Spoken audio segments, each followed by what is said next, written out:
Ciao, tifosi del Napoli. Benvenuti ad un altro video sul nostro canale.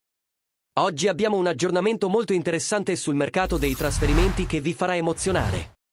Se non vi siete ancora iscritti, cogliete l'occasione per cliccare sul pulsante di iscrizione e lasciare il vostro like. Parliamo di David Neres, il talentuoso attaccante del Benfica sempre più vicino a un accordo con il Napoli.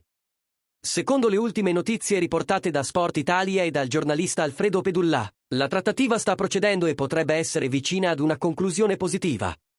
Il Napoli ha messo gli occhi su David Neres da tempo e sembra che l'affare stia prendendo forma. Il club azzurro ha valutato Neres circa a 25 milioni di euro, un'offerta che il Benfica sembra prendere in seria considerazione.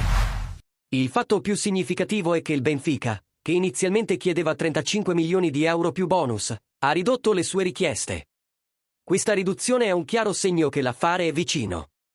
David Neres ha mostrato grande entusiasmo per il progetto Napoli e per il lavoro di Antonio Conte.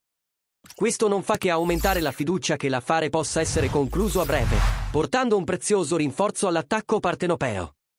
Cosa ne pensate di questo possibile acquisto? Neres sarà una grande risorsa per il Napoli in questa stagione? Lasciate un commento qui sotto e condividete le vostre aspettative. Non dimenticate di mettere mi piace al video e di iscrivervi al canale per essere sempre aggiornati su tutte le novità del mercato dei trasferimenti e sulle ultime notizie dal Napoli. Forza Napoli e alla prossima!